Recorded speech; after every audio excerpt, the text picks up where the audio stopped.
Hey guys, welcome to Shobi Podcast. I'm Shabazz Khan, as you know, and we have our lovely guest, Tisha Pelletier. I'm sorry if I, mix the surname. It's on me. Tisha is one of our really good friends from the US. She is a brand expert. She explains how investment is quite important in yourself. Either you're a youth, either you're an old man. It doesn't matter. You need to have investment in yourself.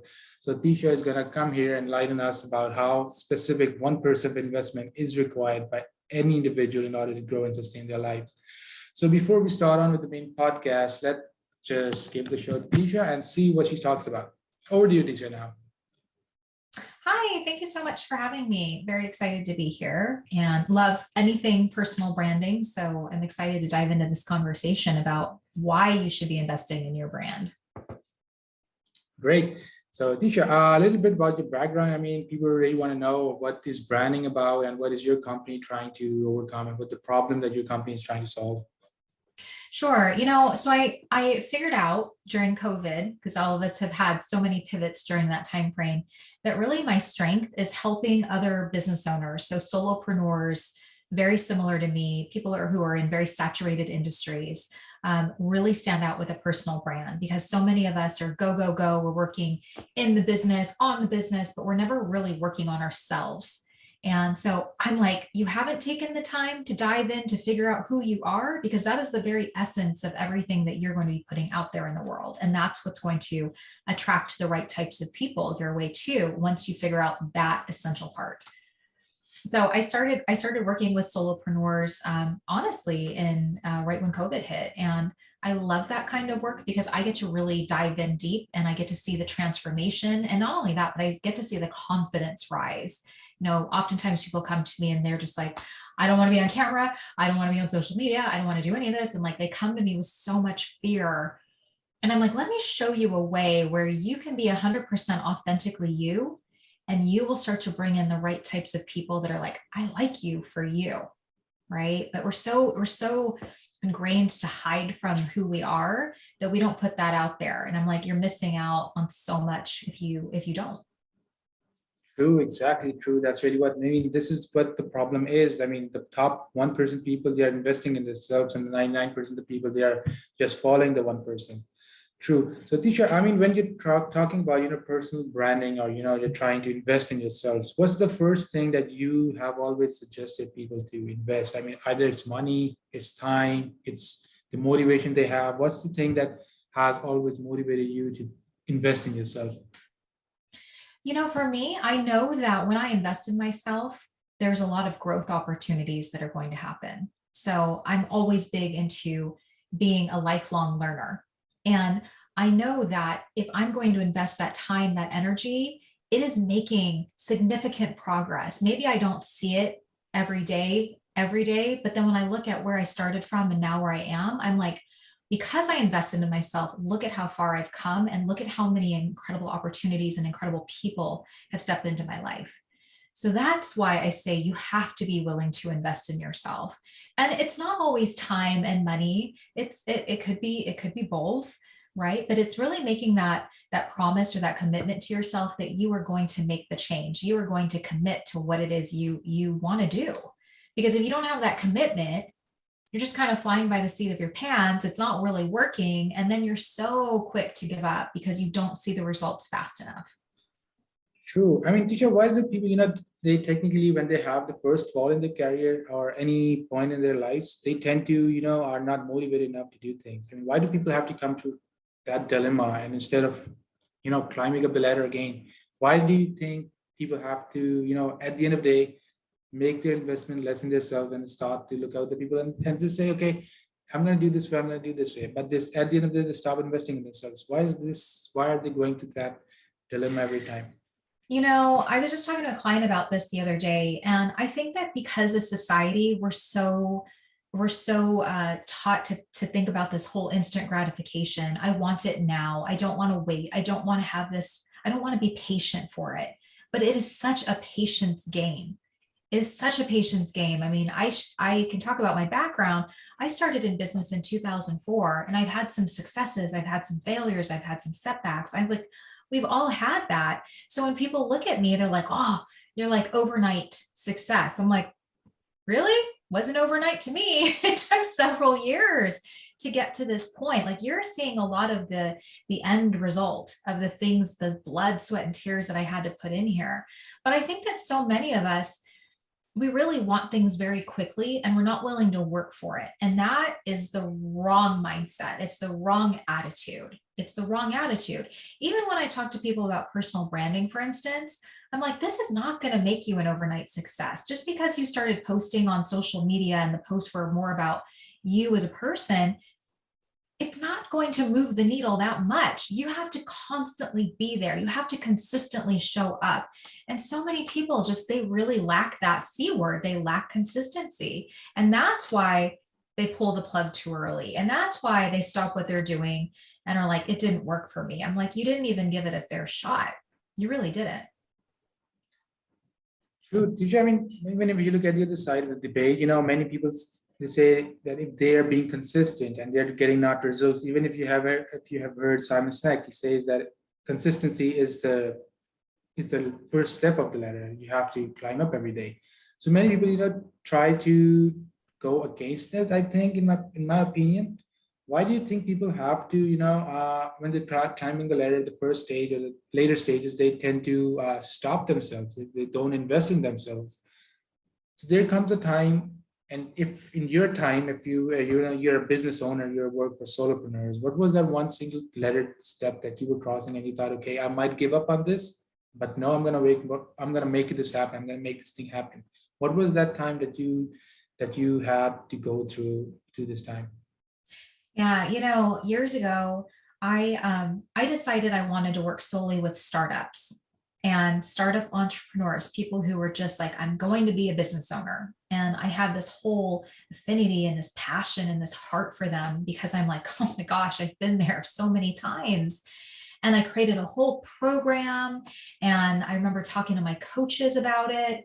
And every single person was like, really? That's what you want to do? I don't really think that's going to make it. And I'm like, but it will. And I had this whole positive attitude and I kept going and I kept getting on stages, speaking to startups and trying to create and promote this program.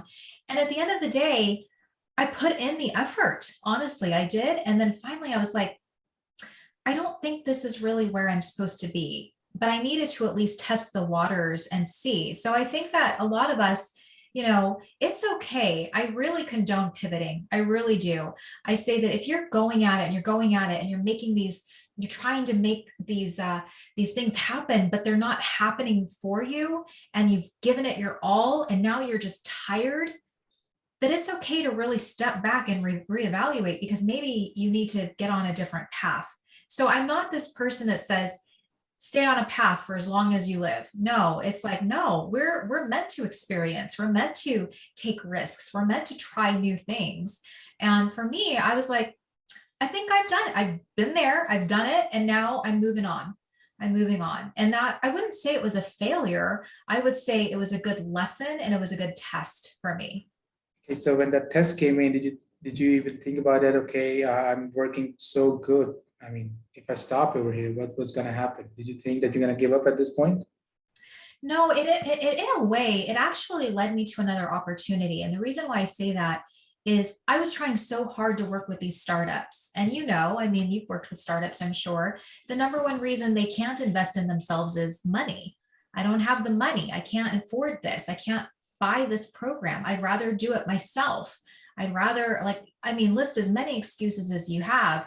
But what led me to working with more startups was that I was noticed by Arizona State University. I was noticed by Seed Spot. I was noticed by a lot of other organizations where they had the financial means to support these startups. And so I got brought in to be a startup business mentor. So I didn't give up on what I really love to do. I just got really creative and it led me to more opportunities to still be able to serve that community, but not make it my whole thing, not make it this is all I do. And I will say that with being a business owner, one thing I've learned is that you really can't pigeonhole yourself to just one thing. right? Like you have to diversify in your business. And I mean, here's a great example of COVID. My business was heavily tied to live events, professional speaking, and event consulting. I had projects in the works for 2020, and all of a sudden everything fell out the window. And I had to get really creative. And I had to put a lot of those things that I knew, I loved, I did really well. I had to put those on the back burner in the event that they may or may not come back, but I had to keep moving forward. And that to me is such a great example of being an entrepreneur. Of you bounce back, you're resilient, you can get back on the horse, and you can keep going. Like you don't stay in the past, you don't stay stuck, you don't let all those failures keep you down. You're like, all right, this happened. Next.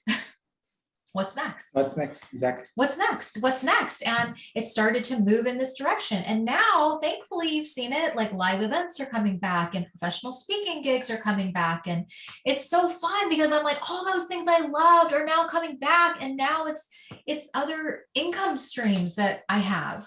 Exactly. True. Tisha, this is what being consistent and persistent being is all about, right? Mm-hmm. I mean, right.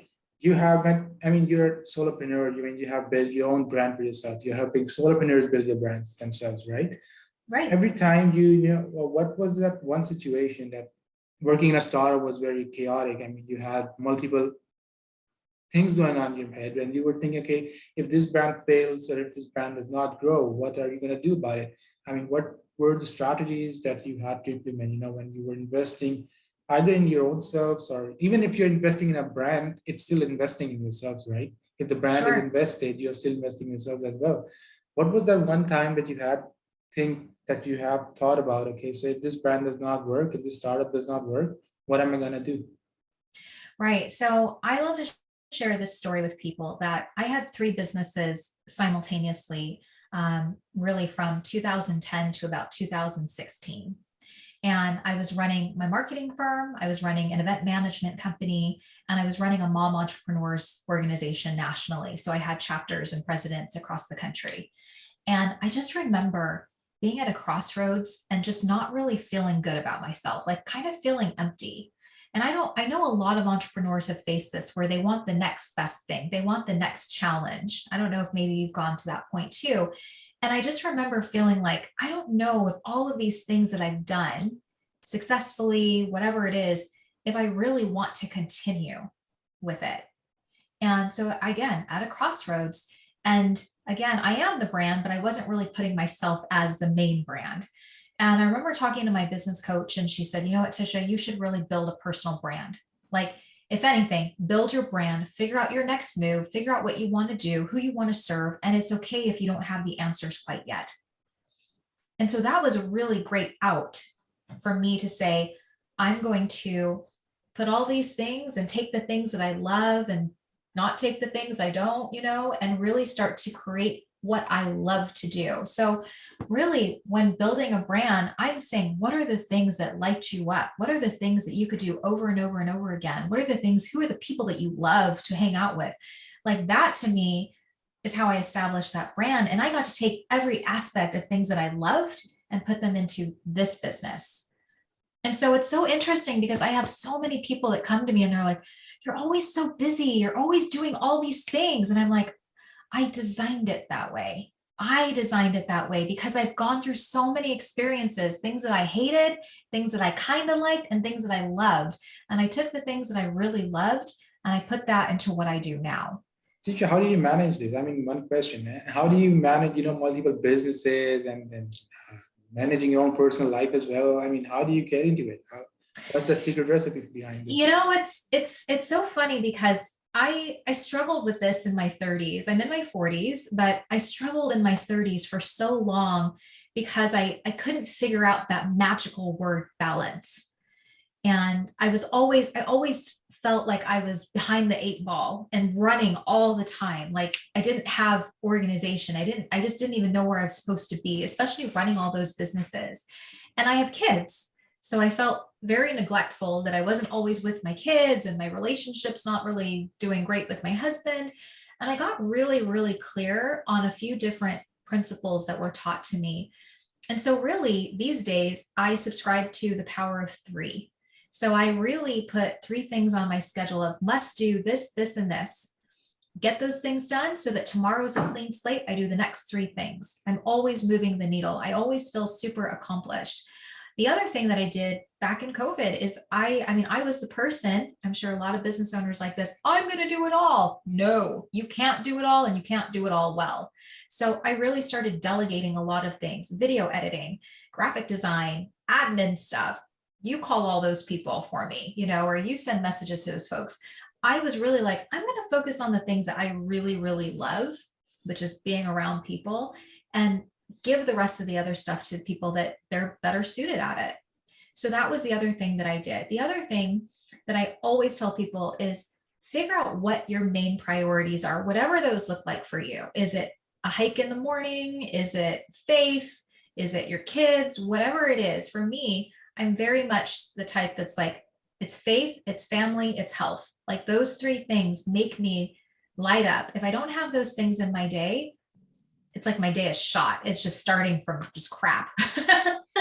So That's lovely. I always say that. I'm like, so, and it doesn't have to be, oh, I spent an hour with my kids, and I spent an hour at the gym and an hour of, at church, whatever. It doesn't have to be that. It could be little things in your day that are your priority. So taking my kids to school, getting off at a certain time so I can be with them when they're home, eating dinner with my family. Those are really, really important things that I will not neglect, that I will not push to the side. It is an appointment for me, and I stick to the appointment. And so that's what I would say. The other thing that I would share with your audience is figure out what are those things, as we were talking about what to delegate. There are things you could be doing that will really move the needle in your business. And a friend of mine and a coach was saying, what are your green marker activities? Green marker activities, which means what are your income producing activities?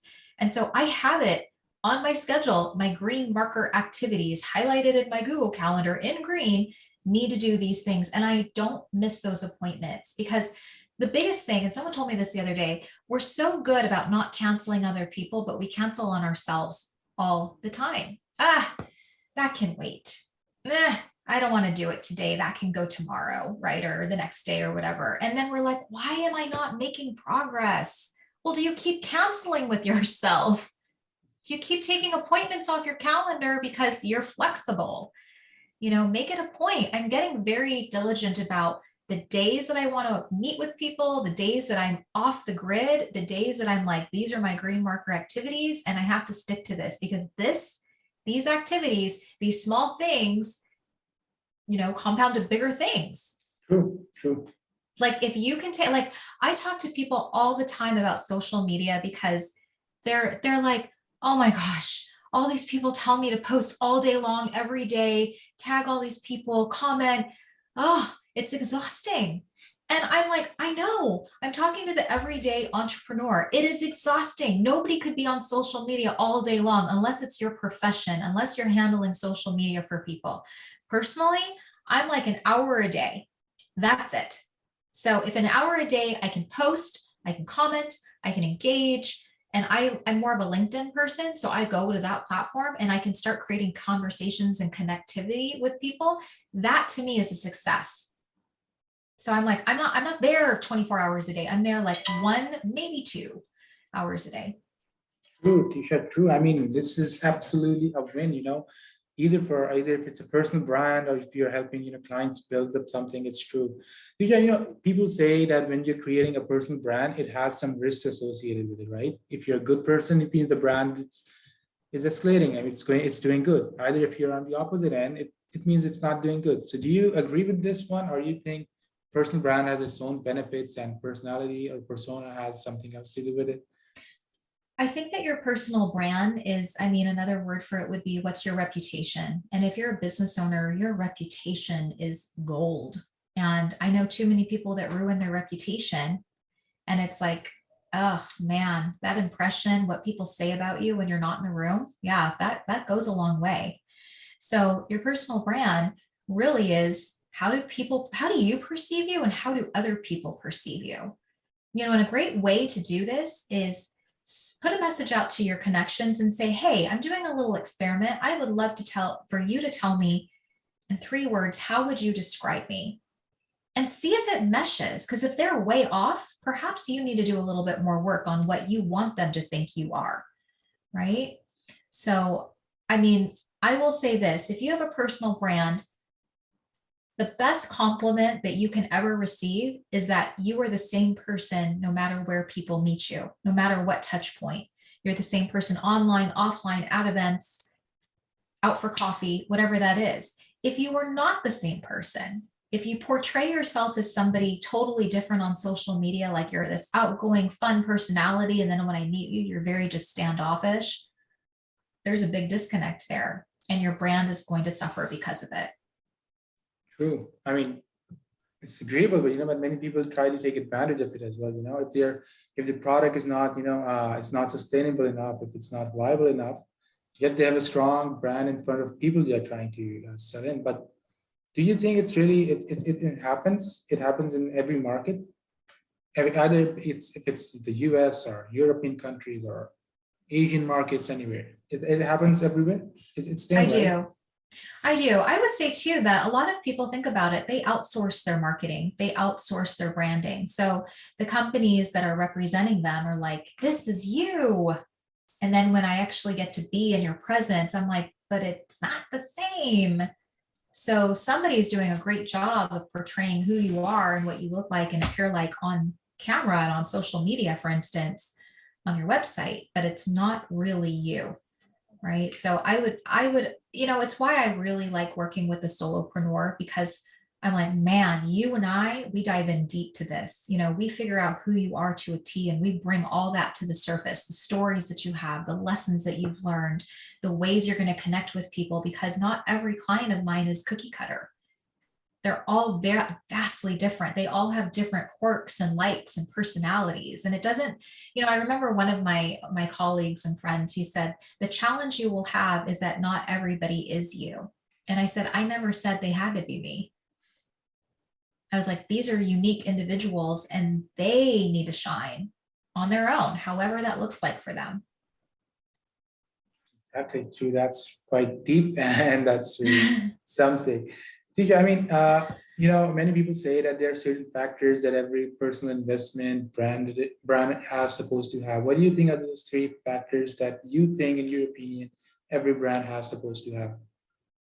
Well, I actually have come up with 7. So I have this whole 7 P's of personal branding, and I made it super simple with all P's.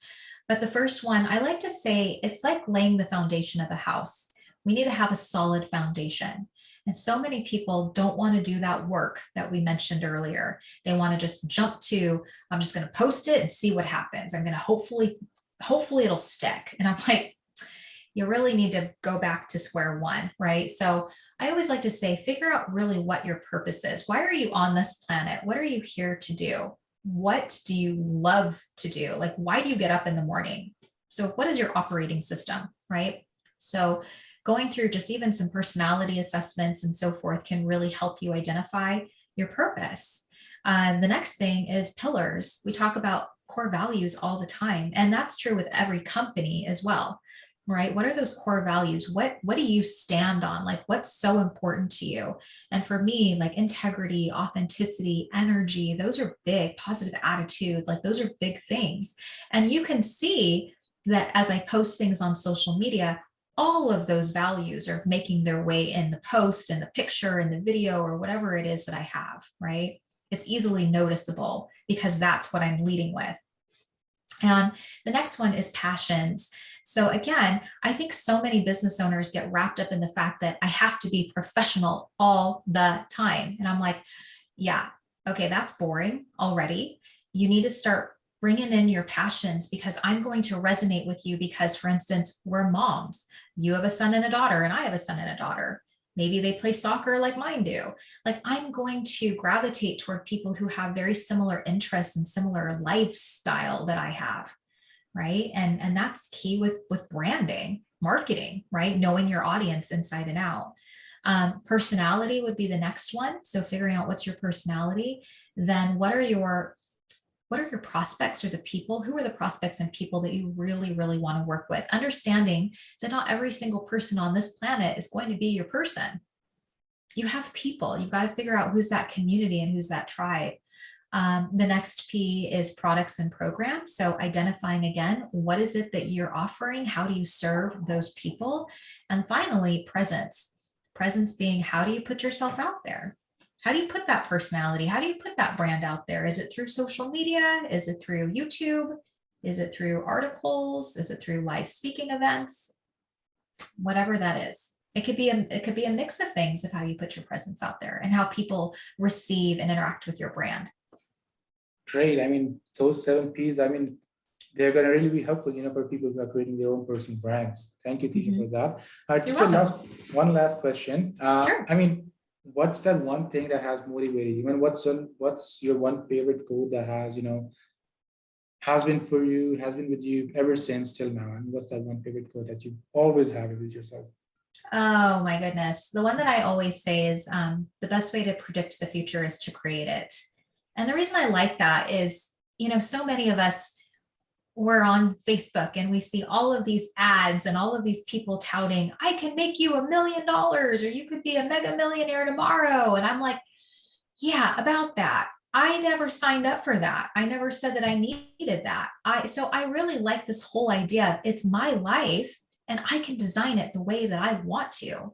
I can live out my days the way that I want to. I can do whatever I want. Because you've hit that success or because you're here or here, that doesn't mean that I'm after the exact same things. So that was the most freeing things of, yeah, I get to create my own future. Yeah. So that's the quote that I love. I tell everybody, I'm like, design your own life. What do you want your life to be like? Because it's going to be different for every person. Exactly. I mean, we still have, we are still getting ads every time. Every time we open a Facebook or Instagram, there are people like, hey, you want to be a millionaire? Oh, you want to be this one? Exactly. It's happening all around the world. But I really agree with you, Tisha. I mean, everybody has their own purpose. They are designed to, work on their own. They are nobody's working for someone. Yeah.